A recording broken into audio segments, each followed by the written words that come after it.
অমৃত আসলে কি? আমরা সবাই জীবনে অমৃত লাভ করতে চাই, কিন্তু এই অমৃত আসলে কি?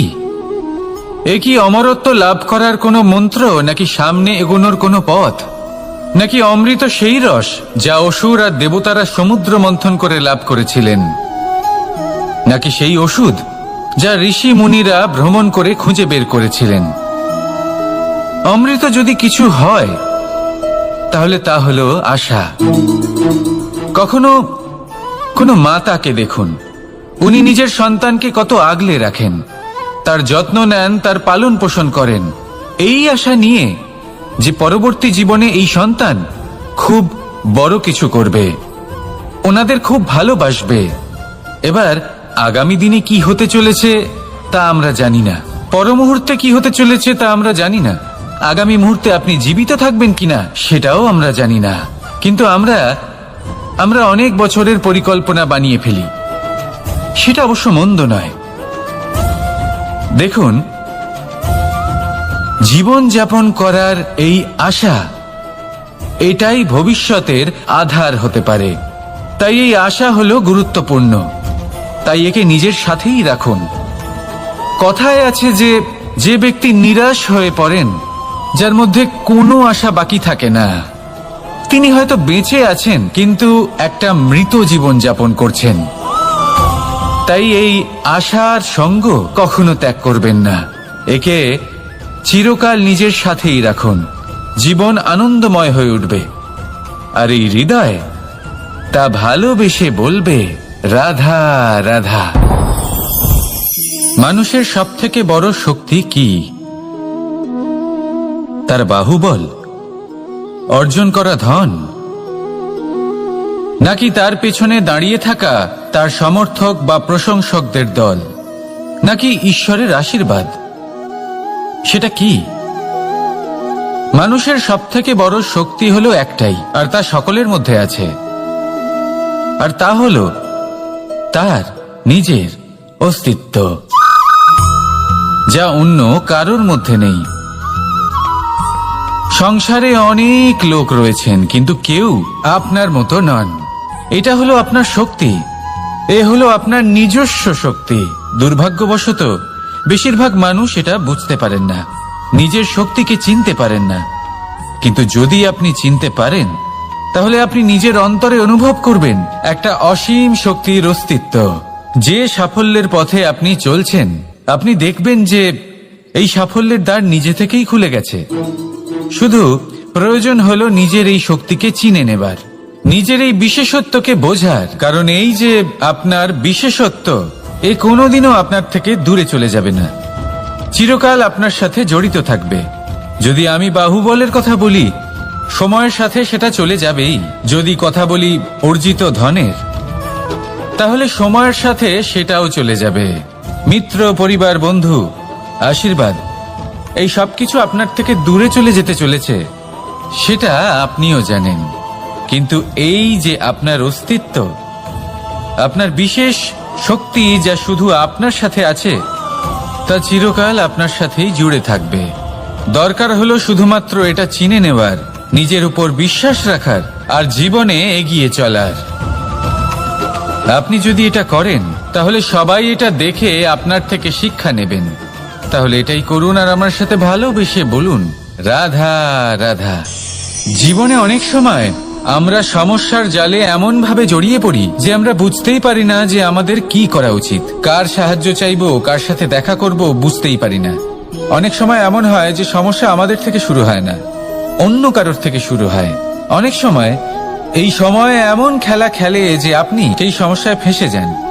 কিন্তু সমস্যা যেখান থেকেই শুরু হোক না কেন, সেই সমস্যার সমাধান আপনাকে করতেই হবে। অনেক সময় মানুষ এমন বলেন, আমার অতীত এত বাজে, সেটা শুধরে কি হবে? এই ভুলটাই তারা করে বসেন। দেখুন, আগে যা হয়ে গেছে, যা শুধুই অতীত, যা সত্য তা কখনো বদলানো যাবে না। কিন্তু এটাও সত্যি যে এখন থেকে সামনের যে পথ, সেটাও আপনার হাতে রয়েছে। আপনি একে ভালোও বানাতে পারেন, খারাপও বানাতে পারেন।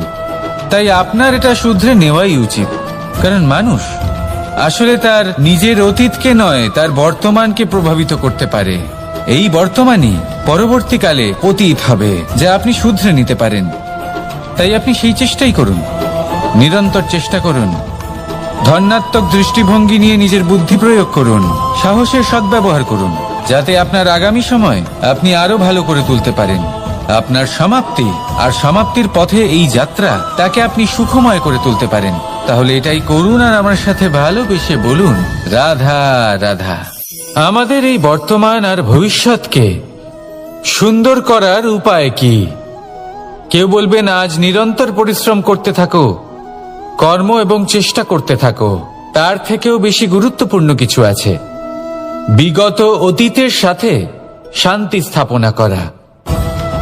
কারণ অনেক সময় আপনার এই অতীত আপনাকে সামনে অগ্রসর হতেই দেয় না। আর অতীতের এই বিতৃষ্ণা যদি আপনি ভুলতে না পারেন, তাহলে বর্তমানের এই মিষ্টি সুখ আপনি কিভাবে উপভোগ করবেন, ভবিষ্যৎকে কিভাবে সুন্দর বানাবেন? তাই এই অতীতকে ভুলে যান, এর থেকে যা শিক্ষা প্রাপ্ত করার করে নিন, আর বর্তমান এবং ভবিষ্যৎকে আরো সুন্দর করে তুলুন। আর আমার সাথে ভালোবেসে বলুন, রাধা রাধা। কথায় আছে যে নিজে করে দেখো, নিজে অভিজ্ঞতা প্রাপ্ত করো, নিজে শেখো, নিজে জানো। এতে কোনো কিছুই অনুচিত নেই। দেখুন, এমন নতুন কিছু করা যা আজ পর্যন্ত কখনো কেউ করেননি, তার থেকে যে অভিজ্ঞতা আসবে তা না শুধু আপনার জন্য বরং সবার জন্য লাভদায়ক হবে। যারা আপনাকে দেখে শিখছেন তাদেরও এতে লাভই হবে। কিন্তু সমস্যা কোথায় উৎপন্ন হয় সেটা আমি আপনাকে বলি। আমাদের জীবনকাল এতটাও বড় নয় যে প্রত্যেক কাজ করে আমরা অভিজ্ঞতা দ্বারা কিছু শিখতে পারবো। এবার ধরুন, এই যে আগুন গরম হয়, এটা জানার জন্য সংসারের প্রত্যেক মানুষকে আগুনে হাত দেওয়ার কোনো প্রয়োজন নেই। সংসারে অনেক লোক রয়েছেন, অনেক মহাপুরুষ ছিলেন, বিদ্বান লোক ছিলেন, বুদ্ধিমান লোক ছিলেন, যাদের অভিজ্ঞতা দ্বারা আমরাও শিখতে পারি। ওনাদের জীবনকে দেখে আমরাও অভিজ্ঞতা লাভ করতে পারি। যদি এটা করেন তাহলে জীবন আরো কিছুটা সরল হয়ে যাবে। নয়তো আমাদের কাছে তো বিকল্প রয়েছেই। আগুনে হাত দিয়ে দেখুন, সমুদ্রে ঝাঁপ দিয়ে দেখে নিন, অনেক বিকল্প রয়েছে। সিদ্ধান্ত আপনারই। তাই সঠিক সিদ্ধান্ত নিন আর আমার সাথে ভালোবেসে বলুন, রাধা রাধা। জীবনে যখনই আমাদের সামনে কোনো সংকট আসে, তখন আমাদের সামনে দুটো পথ খোলা থাকে। প্রথম পথ ভয়ভীত হয়ে যাওয়া, দ্বিতীয় পথ সাহসের সাথে তার সম্মুখীন হওয়া। এই দুইয়ের উদ্দেশ্য সমান, লক্ষ্য হলো সমান, আত্মসুরক্ষা, জীবন রক্ষা। কিন্তু ভয়কে দুর্বল মনে করা হয় আর সাহসকে আপনার বল বলে মনে করা হয়। কারণ হলো এটাই যে ভয়, তা হলো শুধুমাত্র একটা প্রতিক্রিয়া, আর সেইখানে সাহস, এটা হলো একটা নিশ্চয়, একটা প্রতিবদ্ধতা। আর যদি সাহসের সাথে আপনি সংকটের সম্মুখীন হন, তাহলে হয়তো সেই সংকট আপনি চিরকালের মতো দমন করতে পারবেন। কারণ বিপদ যখন আসে তখন সর্বপ্রথম আমাদের দ্বন্দ্ব হয় এখানে, মনে। সেই বিপদের সম্মুখীন আমরা এখানে হই। যদি এই হৃদয়কে, এই মনকে আপনি সাহসী করে তুলতে পারেন, তাহলে তাতে কখনো ভয় আসবে না। আর সেই বিপদের সম্মুখীন হওয়াও সরল হবে, জয়লাভ করাও সরল হবে। তাই নিশ্চিত রূপে সাহস হলো অধিক শ্রেষ্ঠ। জীবনে যখনই কোনো সংকট আসবে, তখনই সাহসের সাথে তার সম্মুখীন হন আর আমার সাথে ভালোবেসে বলুন, রাধা রাধা। পরিস্থিতি কখনো এটা ভালো থাকে, আবার কখনো মন্দ হয়ে যায়। কখনো এই পরিস্থিতি আমাদের পক্ষে থাকে, আর কখনো এই পরিস্থিতি অনুযায়ী আমাদের চলতে হয়। কোনো বিকল্প থাকে না। কিন্তু যখনই এই পরিস্থিতি খারাপ হয়ে যায়, তখন কি করা উচিত সেই প্রশ্ন মনে জেগে ওঠে। পরিস্থিতি যখন প্রতিকূল হয়, তখন আমরা কিছু হারালে তা হারিয়ে ফেলি, ঠিক আছে, কিন্তু যা বাকি আছে সেটা আমরা আগলে রাখতে পারি। পরিস্থিতিকে সামলে রাখার চেষ্টা আমরা অবশ্যই করতে পারি, শুধু সেটুকুই আমাদের হাতে রয়েছে। কিন্তু এর থেকেও বড় সমস্যা আছে, অহংকার। কখন প্রবেশ করে আমরা জানতেও পারি না। এই অহংকার আপনাকে বুঝতেও দেবে না যে আপনি সত্যি কিছু হারিয়েছেন। আপনার কিছুই যাবে আসবে না। দেখতে গেলে আকাশের সূর্য নিজের প্রকাশ হারিয়ে ফেলে যখন অন্ধকার ঘনিয়ে আসে। তাহলে আমরা কে হই? ওনার সামনে তো কিছুই নই। এই অহংকার আমাদের দমন করতেই হবে। এটা বিশ্বাস করতে হবে যে এই সমগ্র সৃষ্টিতে আমরা শুধুমাত্র একটা কণা, তার থেকে বেশি আর কিছুই নয়। বিশ্বাস করতে হবে যে আমরা ততটাও বড় নই যে কখনোই কিছুই হারাবো না। এবার যেদিন এই জ্ঞান আপনি আত্মস্থ করে নিজের আচরণ পাল্টাবেন, মনে রাখবেন সেই দিনই অহংকারকে দমন করতে আপনি পথে অগ্রসর হয়ে পড়েছেন। এই অহংকারকে দমন করুন আর আমার সাথে ভালোবেসে বলুন, রাধা রাধা। তালা অনেক পুরনো একটা আবিষ্কার। যবে থেকে এই সংসারে বহুমূল্য বস্তু নির্মিত হয়েছে, তবে থেকেই এই তালা নির্মাণ হয়েছে। তবে থেকে এর ব্যবহার করা হয়েছে, যাতে উচিত সময় এলে পরে আমরা আমাদের বহুমূল্য জিনিসগুলো সুরক্ষিত রাখতে পারি এবং সময় এলে পরে বের করে সেগুলি ব্যবহার করতে পারি। এবার একটা গুরুত্বপূর্ণ তথ্য আছে যেটা জানা অত্যন্ত গুরুত্বপূর্ণ, এবং সেটা হলো যে একটা তালা নির্মাণের পূর্বে তা খোলার যন্ত্র অর্থাৎ তার চাবিটি নির্মাণ করা হয়, এবং এটাই জীবনের খুব বড় একটা শিক্ষা প্রদান করে যায়। আমাদের জীবনে যখনই কোনো সমস্যা আসে তখন ভয়ভীত হওয়ার কোনো দরকার নেই, কারণ এই প্রকৃতি, এই ঈশ্বর এই সমস্যার সমাধান তথা এর চাবি আগে থেকেই নির্মাণ করে রেখে দিয়েছেন। শুধু দরকার হলো সেই সমস্যার ঊর্ধ্বে উঠে সেই সমাধান খুঁজে বের করা। মানুষ অনেক সময় সমস্যা দেখে ভীত হয়ে পড়েন, চিন্তিত হয়ে পড়েন, নিজের বিবেক হারিয়ে ফেলেন। আপনার শুধু এই মনকে শান্ত করা প্রয়োজন। এই শান্ত মনের সাথে এই সমস্যার নিবারণ খুঁজে নিতে হবে। তাই সমস্যা যতই তীব্র হোক না কেন, ভয় পাওয়ার কোনো প্রয়োজন নেই। পরম শান্ত মনে সমাধান খুঁজে বের করুন। আসুন আমার সাথে ভালোবেসে বলুন, রাধা রাধা। মানুষ বড়ই বিচিত্র প্রাণী। অধিক থেকে অধিকতর ধন লাভ করার চেষ্টায় নিজের শরীরকে নষ্ট করে ফেলেন, নিজের শক্তি হারিয়ে ফেলেন, নিজের সামর্থ্য হারিয়ে ফেলেন।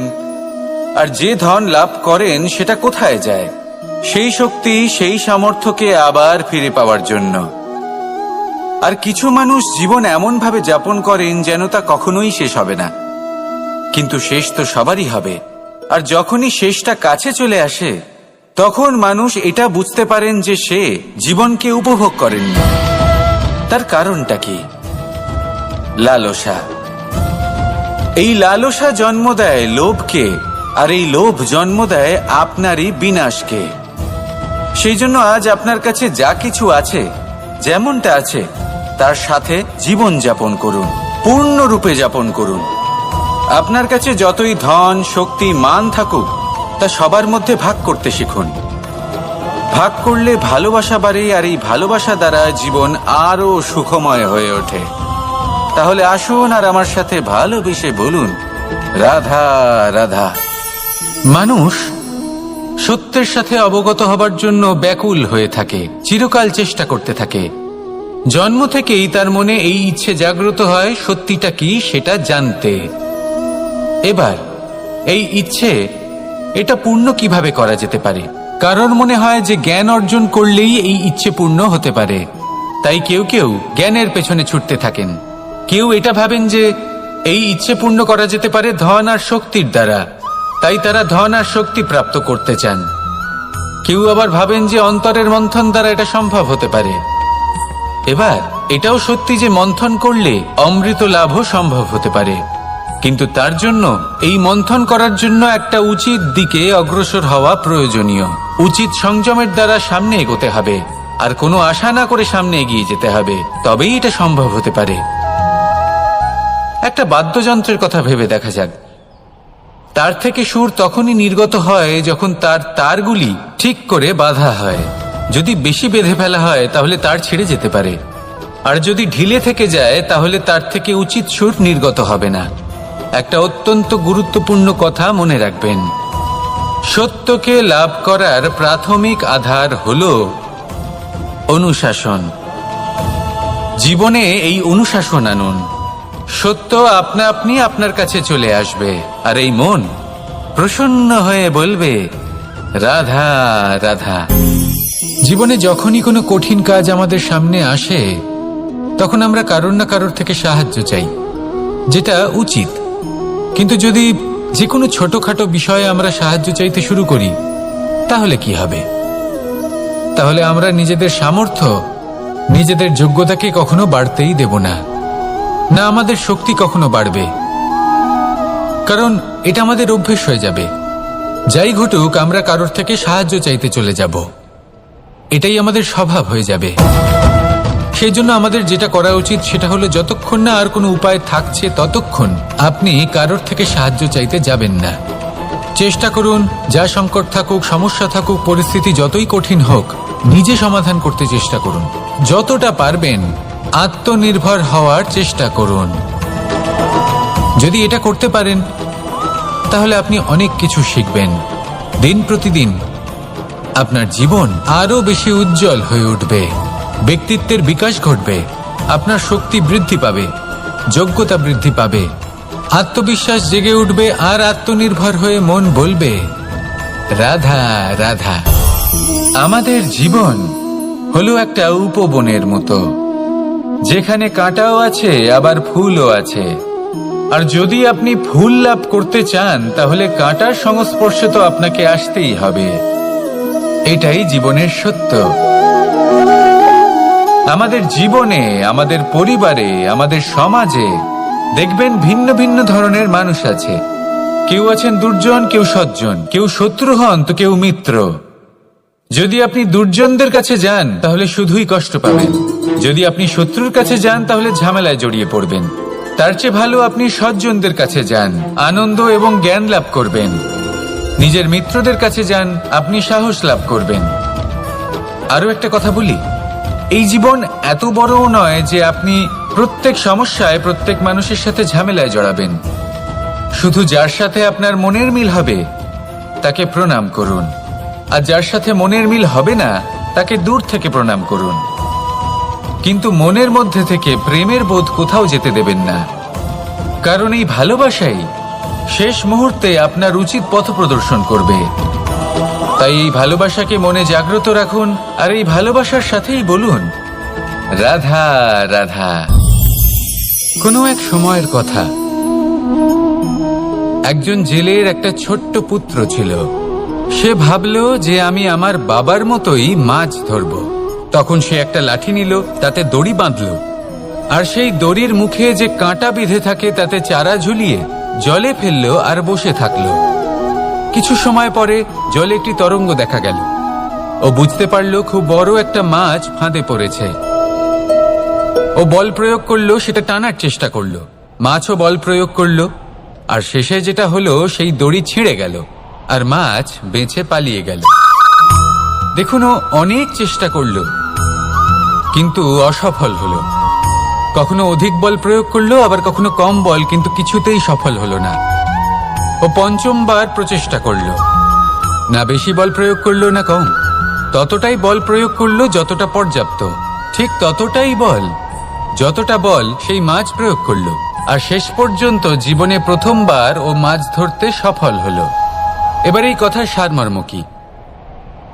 ভারসাম্য। এটাই হলো জীবনের সবথেকে বড় নিয়ম। আমাদের সবার জীবনে সমস্যা রয়েছে, কখনো মন দিয়ে ভেবে দেখবেন। জীবনে যদি কোনো ক্ষুদ্র সমস্যা বা ছোট সমস্যা থাকে, আর সেটা সমাধান করার জন্য আপনি বেশি চেষ্টা করছেন, তাহলে তার দ্বারা সমাধান হয় না, বরং আরো বিপদ বেড়ে যায়। যখন কোনো বড় সমস্যা থাকে আর আপনি কম চেষ্টা করতে থাকেন, তখন সমাধান হয় না, তা চলতেই থাকে। শুধু এটাই হলো ব্যাপার। জীবনের সমস্ত সমস্যার একটা ভারসাম্য বজায় রাখা, যদি এটা আপনি শিখে ফেলতে পারেন, জীবনটা আপনার হাতের মুঠোয় থাকবে। আসুন আমার সাথে ভালোবেসে বলুন রাধা রাধা। মানুষের জীবনে স্বচ্ছতার একটা আলাদা গুরুত্ব আছে। যদি আপনি নিজেকে স্বচ্ছ রাখেন, তাহলে আপনার নিজেরও ভালো লাগবে, সামনের ব্যক্তিরও ভালো লাগবে, একটা অন্যরকম প্রভাব পড়বে। কিন্তু একজন শ্রেষ্ঠ ব্যক্তি কিভাবে হয়ে ওঠা সম্ভব? যার মধ্যে গুণ আছে, শিক্ষা আছে, শুভ চেতনা আছে, যিনি সৎকর্ম করেন। কিভাবে হব সেই ব্যক্তি যার মধ্যে জ্ঞান আছে? শুধুমাত্র স্বচ্ছ থাকলে তো তা হওয়া সম্ভব নয়। প্রথমে আপনাকে বুঝতে হবে যে মানুষের মধ্যে 4টি মূল তত্ত্ব আছে। প্রথম হলো তার শরীর, যার দ্বারা উনি যে কোনো কর্ম করে থাকেন। দ্বিতীয় তত্ত্ব হলো তার মন, যার দ্বারা কোনো কর্ম করার জন্য সে নিজেকে প্রেরণা দিতে থাকে। তৃতীয় তত্ত্ব হলো বুদ্ধি, যে কর্ম আমরা করতে চাই, যে লক্ষ্যে আমরা পৌঁছতে চাই, সেটা আমরা কিভাবে কোন পথে করব সেটা স্থির করা যায় বুদ্ধি দিয়ে। আর চতুর্থ তত্ত্ব হলো আত্মা। আত্মা হলো এমন এক তত্ত্ব যার কোনো সমাপ্তি নেই। আত্মা হলো অজয়। কিন্তু এরও শুদ্ধিকরণের প্রয়োজন হয়। এই 4টি তত্ত্বের শুদ্ধিকরণ করতে থাকুন, এতে নির্মল রাখুন, শুদ্ধ রাখুন। এবং এটা কিভাবে হবে? শুভ চেতনা দ্বারা, জ্ঞানের দ্বারা, এবং সবথেকে বেশি গুরুত্বপূর্ণ প্রেমের দ্বারা। আসুন আমার সাথে ভালোবেসে বলুন, রাধা রাধা। একে বালি বলুন, মাটি বলুন বা ধুলো বলুন, এ দিয়ে কত কিছু করা সম্ভব। এ দিয়ে আপনি নিজের বাসস্থান নির্মাণ করতে পারেন, প্রাচীর গড়ে তুলতে পারেন, অট্টালিকা নির্মাণ করতে পারেন। কিন্তু যদি এই বালিকে আপনি মুষ্টিবদ্ধ করে রাখতে চান, তাহলে তা হাত থেকে ফসকে যাবে। আপনি কখনোই একে মুষ্টিবদ্ধ করতে পারবেন না। এরকমই হয় আমাদের জীবন, আর এরকমই হয় সময়। এই মুষ্টিবদ্ধ করা বালির মতো। সময়কে আমরা বাধা দিতে পারবো না, আটকেও রাখতে পারবো না। এ হলো প্রবাহমান। জন্ম থেকে মৃত্যু পর্যন্ত এই যে সময়, তা খুবই সীমিত। আর এই সময় আমরা যেটাই করি তার দ্বারাই আমাদের মূল্য নির্ধারিত হয়। আর এই সংসার থেকে চলে যাওয়ার পরেও এই সংসার এই সব কর্মের জন্যই আমাদের মনে রাখে।